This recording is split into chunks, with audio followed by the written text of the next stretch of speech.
حضور کی خوشخبری یہ ہے ثم تکون خلافۃ علی منہاج النبوہ، پھر ایک دور آئے گا خلافت علی منہاج النبوہ کا۔ یہ محمد الرسول اللہ کی نوید ہے، وہو الصادق المصدوق، وہ سچے ہیں، ان کی صداقت پر خود اللہ گواہ ہے، لہذا وہ دور آ کر رہے گا، اس میں کسی بھی بندہ مومن کے لیے کسی شک و شبے کی کوئی گنجائش نہیں۔ اگلی حدیث اگلی سنیے، اب جب یہ دور آئے گا تو عالمی ہوگا، جیو ورلڈ آرڈر نہیں ہوگا، جسٹ ورلڈ آرڈر ہوگا۔ یہ نیو ورلڈ آرڈر NWO، حقیقت میں جیو ورلڈ آرڈر ہے JWO، لیکن اسی کو بدلنا ہے جسٹ ورلڈ آرڈر آف اسلام، اور وہ گلوبل ہوگا۔ دو حدیثوں کا تذکرہ کر دوں۔ حضرت ثوبان حضور کے ایک آزاد شدہ غلام تھے، وہ روایت کرتے ہیں، مسلم شریف کی روایت ہے، یہ صحیحین میں فرماتے ہیں کہ حضور نے ارشاد فرمایا ان اللہ زوالی الارض فرأیت مشارقها ومغاربها وان امتی سیبلغ ملکها ما زوی لی منها، رواہ مسلم رحمہ اللہ۔ حضور فرماتے ہیں اللہ تعالیٰ نے میرے لیے پوری زمین کو لپیٹ دیا، یہاں تک کہ میں نے اس کے سارے مشرق دیکھ لیے، سارے مغرب دیکھ لیے، اور سن لو مجھ سے، ٹیک اٹ فرام می، میری امت کی حکومت ان تمام علاقوں پر قائم ہو کر رہے گی جو مجھے زمین کو لپیٹ کر اور سکیڑ کر دکھا دیے گئے۔ گلوبل ہوگی کہ نہیں؟ دوسری حدیث سنیے، یہ پھر مسند احمد ابن حنبل کی ہے۔ حضرت مقداد ابن الاسود رضی اللہ تعالی عنہ فرماتے ہیں حضور نے فرمایا لا يبقى على ظهر الارض بيت وبر ولا مدر الا ادخله الله كلمة الاسلام بعز عزيز وذل ذليل اما يعزهم الله فيجعلهم من اهلها او يذلهم فيدونون لها۔ یہ ہے حدیث مسند احمد ابن حنبل کی۔ اور حضرت مقداد فرماتے پھر میں نے کہا اچھا تب تو ہو جائے گی وہی بات وَيَكُونَ الدِّينُ كُلُّهُ لِلَّهِ، دین کل کا کل اللہ کے لیے ہو جائے گا۔ حدیث کا ترجمہ یہ ہے کہ حضور نے فرمایا روئے زمین پر نہ کوئی اینٹ گارے کا بنا ہوا گھر رہے گا، نہ کوئی اونٹ کے بالوں کے بنے ہوئے کمبلوں کا خیمہ رہے گا جس میں اللہ تعالیٰ کلمہ اسلام کو داخل نہ کر دے۔ لیکن یہ داخلہ دو طریقے سے ہوگا، بعز عزیز و ذل ذلیل، یا صاحب عزت کے اعزاز کے ساتھ، یا کسی مغلوب کی مغلوبیت کے ساتھ، یعنی یا تو اللہ تعالیٰ ان کا اعزاز فرمائے گا اور وہ کلمہ اسلام کے خود قائل ہو جائیں گے۔ جب گھر والا خیمے والا اسلام لے آئے گا تو اسلام اس کے گھر میں داخل ہوگا، اس کو بھی عزت نصیب ہوگی۔ وَلِلَّهِ الْعِزَّةُ وَلِرَسُولِهِ وَلِلْمُؤْمِنِينَ، عزت تو حق ہے اللہ کا، اس کے رسول کا اور اہل ایمان کا۔ اور اگر وہ اسلام قبول نہیں کرے گا تو یؤتُ الْجِزْیَةَ عَنْ یَدٍ وَهُمْ صَاغِرُونَ، چھوٹے ہو کر رہنا پڑے گا، جزیہ دینا ہوگا، اسلام کی بالادستی قبول کرنی ہوگی۔ بتائیے اس کے بعد بھی کوئی شک ہے؟ یہ ہے آسمانی نقشہ۔ یہ اللہ فرما رہے ہیں واللہ متم نورہ ویابی اللہ الا یتم نورہ لیظہرہ علی الدین کلہ ولو کرہ المشرکون، یہ اللہ کا فیصلہ ہے۔ ادھر یریدون لیطفئوا ہے، یہ زمینی نقشہ ہے۔ اب شکل کیا ہے؟ اب میں آپ سے عرض کر دوں کہ ان دونوں کے مابین جو خلا نظر آ رہا ہے، کوئی شخص یقین کے ساتھ نہیں کہہ سکتا کہ اب حالات کا کیا رخ ہوگا، اس لیے کہ ظاہر بات ہے قرآن مجید میں مستقبل کے بارے میں خود حضور سے کہلوایا گیا وَإِنْ أَدْرِي أَقَرِيبٌ أَمْ بَعِيدٌ مَا تُوعَدُونَ۔ لوگوں مجھے معلوم نہیں ہے کہ جس بات کی تمہیں خبر دی جا رہی ہے وہ قریب آ چکا ہے یا دور ہے۔ وَإِنْ أَدْرِي لَعَلَّهُ فِتْنَةٌ لَكُمْ وَمَتَاعٌ إِلَىٰ حِينٍ، اور میں نہیں جانتا، ہو سکتا ہے اللہ کچھ اور مہلت دے دے تمہیں، اور کچھ اور آزمائش جو ہے اس کے لیے تمہارے لیے کوئی اور مہلت عطا فرما دے، ہو سکتا ہے۔ تو میں بھی کسی دعوے سے نہیں کہہ رہا، لیکن دو امکانات ہیں۔ امکان نمبر ایک کیا ہے؟ ابھی عالم اسلام کا ایک سالڈ بلاک ہے جو یہودی ورلڈ آرڈر کی نگاہوں میں کھٹک رہا ہے۔ میں کھٹکتا ہوں دل یزداں میں کانٹے کی طرح۔ اگرچہ ان کی اسٹریٹجی کیا ہے؟ ایک ایک کر کے ان کے حصے بکھرے کر کے تیا پانچا کرو۔ ابھی وہ بلاک کون سا ہے؟ ایران ہے، افغانستان ہے، پاکستان ہے، اور روسی ترکستان سے آزاد ہونے والی جو ریاستیں ہیں، یہ ایک سالڈ بلاک ہے۔ یہ عجمی مسلمان عربی نہیں، عربی گئے، یہ نوٹ کر لیجئے، اس لیے کہ عربوں کو اللہ نے فضیلت دی تھی، محمد ان میں سے تھے صلی اللہ علیہ وسلم، یہ رتبہ بلند ملا جن کو مل گیا، لیکن ساتھ ہی اللہ نے دھمکی بھی دے دی تھی سورہ محمد میں، ان تتولوا یستبدل قوما غیرکم، اگر تم پیٹھ دکھا دو گے اس مشن کو جو ہم نے تمہارے حوالے کیا ہے، تمہیں ہٹائیں گے، کسی اور کو لے آئیں گے۔ اور یہ بات ہو چکی ہے 13ویں صدی عیسوی میں، 1258 میں جب سقوط بغداد ہوا ہے، عربوں کے ہاتھ سے عالم اسلام کی قیادت چھین لی گئی، معزول کر دیا گیا۔ اس کے بعد قیادت کن کے ہاتھوں میں آئی؟ ترکوں کے ہاتھ میں، ترکان تیموری ہندوستان میں، ترکان صفوی ایران میں، ترکان سلجوقی مڈل ایسٹ میں، اور ترکان عثمانی کا تو کہنا ہی کیا ہے، وہ ایشیا مائنر سے چل کر آپ کو معلوم ہے کہ مشرقی یورپ کا کتنا بڑا علاقہ، دی گریٹ آٹومان امپائر اس صدی کے آغاز تک قائم تھی۔ اس صدی میں عجیب عجیب معجزے ہوئے ہیں۔ گریٹ آٹومان امپائر جو 3 بر اعظموں پر محیط، نام و نشان ختم۔ The great U S S R, نام و نشان ختم۔ اب تو روس صاحب ایک ملک کی حیثیت سے رہ گئے۔ یہ اس صدی میں 2 ہوا، اور وقت نہیں ہے میں اور آپ کو کیا بتاؤں، اس صدی میں تو بڑے بڑے عجیب عجوبے ہوئے ہیں، بڑی بڑی 2 عظیم جنگیں ہو چکی ہیں، تیسری جو ہے سر پر کھڑی ہے، دور نہیں ہے، جس کو حدیث میں کہا گیا ہے الملحمۃ العظمی، تاریخ انسانی کی عظیم ترین جنگ، اور وہی صلیبی جنگ جس کا آغاز بوسنیا سے ہو چکا ہے۔ بہرحال اس وقت جو میں کہہ رہا تھا، ورنہ میرے پاس تو یعنی یہ کہ درد دل کہنے کے لیے وقت نہیں ہے، مجھے اپنی بات کو محدود کرنا پڑ رہا ہے، لیکن میں اب آ رہا ہوں اصل موضوع کی طرف، کہ ایک امکان تو یہ ہے کہ اس بلاک میں اسلام کا احیاء ہو، اور اس کے لیے کچھ نویدیں بھی موجود ہیں احادیث نبویہ میں۔ وہ تو آپ نے سنا ہوگا اقبال کا شعر، میرے عرب کو آئی ٹھنڈی ہوا جہاں سے، میرا وطن وہی ہے، میرا وطن وہی ہے۔ حدیث میں آتا ہے یخرج ناس من المشرق یؤتون للمہدی، یعنی سلطان ہی، مشرق سے فوجیں نکلیں گی کہ جو کہ مہدی کی حکومت قائم کریں گی۔ یہ مہدی اہل تشیع کے مہدی اور ہیں، ہمارے مہدی اور ہیں۔ اہل تشیع کے عقیدے کے مطابق ان کے 12ویں امام جو روپوش ہو گئے تھے، وہ امام مہدی ہے، وہ ظاہر ہو جائیں گے، ابھی امام غائب ہیں، پھر وہ ظاہر ہو جائیں گے۔ ہمارے نزدیک یہ مہدی پیدا ہوں گے یا ہو چکے ہوں، اور یہ ہوں گے حضرت فاطمہ کی نسل ہی سے رضی اللہ تعالی عنہا، لیکن عالم عرب کے اندر پھر ایک طاقت بن کر ابھریں گے، باطل کی قوتوں کے خلاف جہاد کریں گے، لیکن ان کو مدد آئے گی 2 طرف سے، ایک زمینی مدد آئے گی مشرق سے، ایک آسمانی مدد آئے گی، عیسیٰ ابن مریم کا نزول، حضرت مسیح علیہ السلام جو زندہ آسمان پر اٹھائے گئے تھے نازل ہوں گے، اور در حقیقت ان 2 مددوں کے نتیجے میں پھر یہود کا قلع قمع ہوگا، اور یہی گریٹر اسرائیل ان کا گریٹر گریو یارڈ بن کر رہے گا، عظیم تر قبرستان بن کر رہے گا۔ اس کی بڑی واضح حدیثیں موجود ہیں، اس کی بڑی تفصیلی خبریں موجود ہیں، یہ احادیث کی کتب کے اندر، بدقسمتی سے ہماری اس کی طرف توجہ نہیں ہے۔ ایک تو یہ ہو سکتا ہے، اسی طریقے سے ایک اور حدیث ہے، یخرج من خراسان رایات سود، اور یہ مسلم شریف کی روایت ہے، نوٹ کیجئے گا، نہیں ترمذی شریف کی روایت ہے، یخرج من خراسان رایات سود لا يردها شيء حتى تنصب بإيلیا، اور خراسان حضور کے زمانے میں آج کے افغانستان کا نام تھا۔ یہ افغانستان میں جو جہاد ہوا ہے، غلطیاں ہوئی ہیں اور غلطیوں کا خمیازہ بھگت رہے ہیں، یہ تو اللہ تعالیٰ کی سنت ہے جس میں اللہ نے صحابہ کو بھی ایگزمپٹ نہیں کیا، غلطی کی سزا دی ہے۔ 35 صحابہ کی غلطی غزوہ احد میں ہوئی، جہاں سے حکم تھا کہ مت ہٹنا، 50 میں سے 35 ہٹ گئے، نتیجہ کیا نکلا؟ فتح شکست میں بدل گئی، 70 صحابہ شہید ہو گئے۔ اللہ تعالیٰ نے فرمایا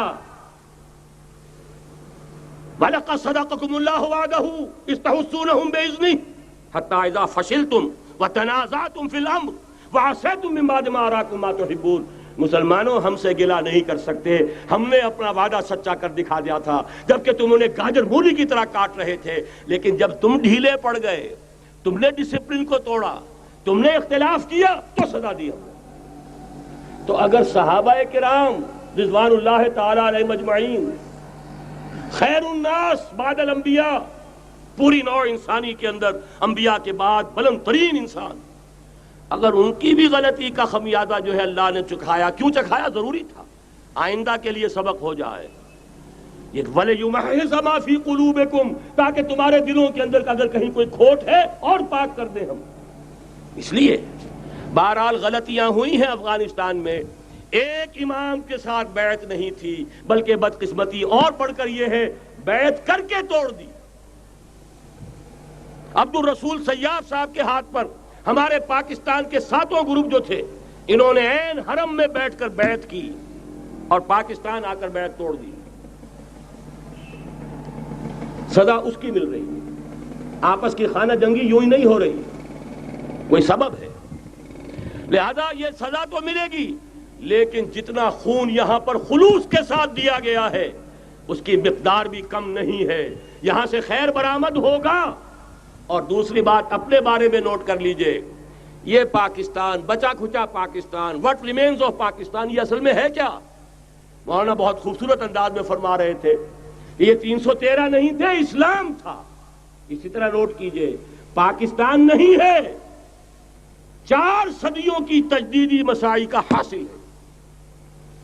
آپ نے کبھی نوٹ کیا ختم نبوت کے بعد اب سب سے اونچا منصب کس کا ہے؟ مجددین۔ سنن ابی داؤد کی روایت، ان اللہ یبعث فی هذه الامہ علی راس کل 100 عام من یجدد لها دینها۔ اور نوٹ کیجئے، کوئی بات ہے 1000 برس تک سارے مجدد عالم عرب میں پیدا ہوئے، جیسے ہی دوسرا 1000 سال شروع ہوا، الف ثانی کا مجدد اعظم شیخ احمد سرہندی کہاں تھا؟ صنم خانہ ہند میں حاضر ہوا۔ میں شیخ مجدد کی لحد پر، وہ خاک کے ہے زیر فلک مطلع انوار، گردن نہ جھکی جس کی جہانگیر کے آگے، جس کے نفس گرم سے ہے گرمی اعراض۔ وہ پھر 12ویں صدی کا مجدد اعظم امام الہند شاہ ولی اللہ دہلوی، 13ویں صدی کا مجدد اعظم سید احمد بریلوی، اس کے خون کا امین اور اس کے ساتھ کے شہداء کے خون کا امین، ان کے جسموں کا امین آپ کا خطہ ہزارہ، آپ کا خطہ سوات، اس میں ان کی جانیں ہیں جو دی گئی ہیں۔ اور وہ نہایت میں آپ سے عرض کر دوں، دور صحابہ کے بعد اتنا خالص اسلامی جہاد پوری مسلمان تاریخ میں نہیں ملے گا جتنا وہ تحریک شہیدین کا تھا۔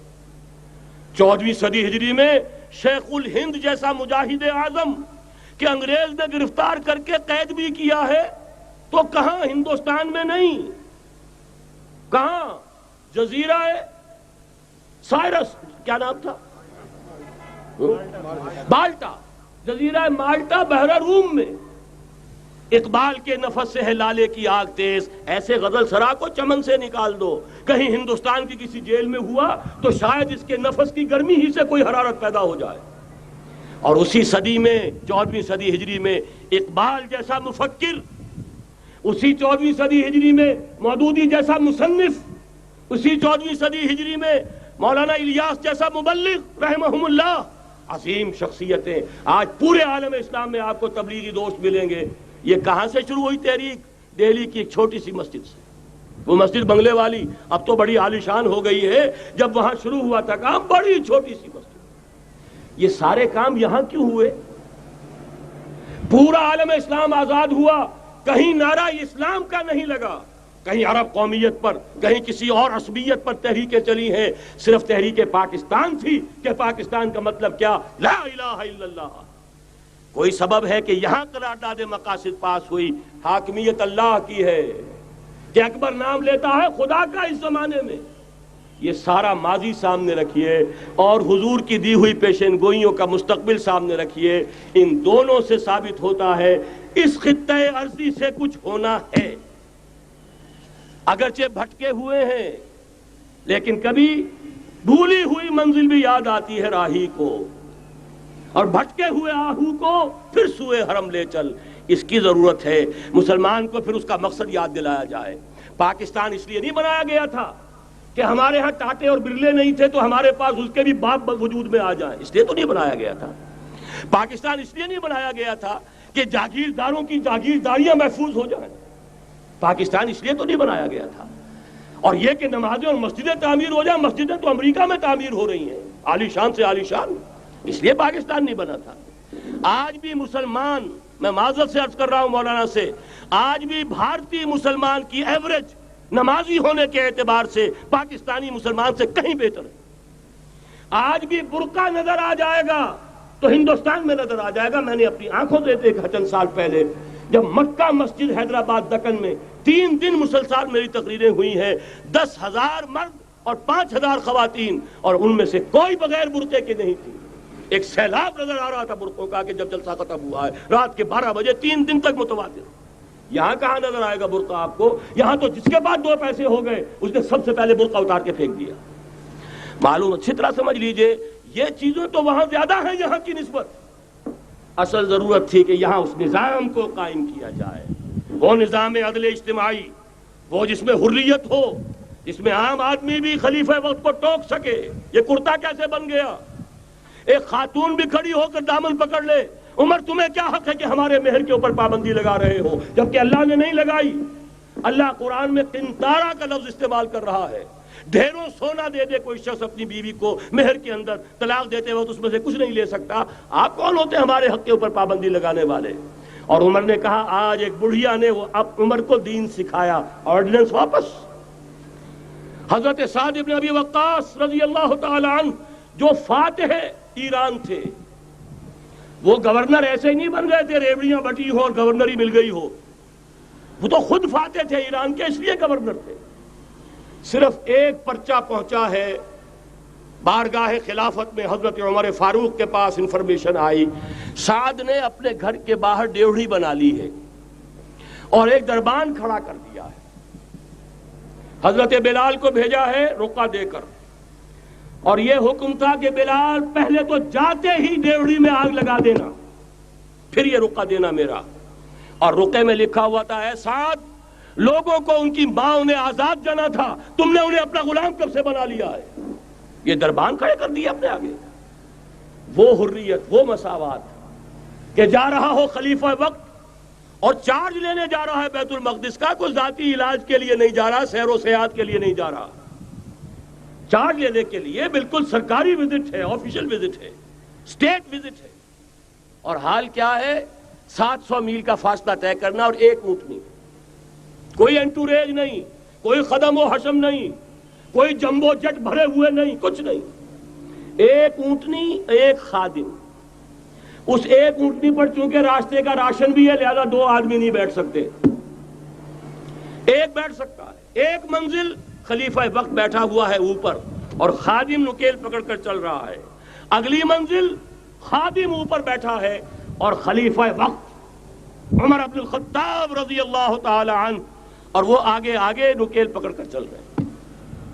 یہ نظام چاہیے آج نوع انسانی کو۔ اس کے انتظار میں، اس کی تلاش میں نوع انسانی نے کتنے تجربے کر لیے، کیسی چھلانگیں لگائیں، ملوکیت ختم کی، آسمان سے گرا کھجور میں اٹکا، جمہوریت آئی نام نہاد، لیکن وہ سرمایہ دارانہ نظام بن کر آگے سے بڑھ کر لعنت بن گئی۔ پہلے جاگیردار مسلط تھا، اب سرمایہ دار اور کارخانے دار مسلط ہو گیا۔ اس سے نکلنے کے لیے زور لگایا، کمیونزم کی طرف گئے، چھلانگ لگائی، اب ایک پارٹی ڈکٹیٹر بن کر بیٹھ گئی۔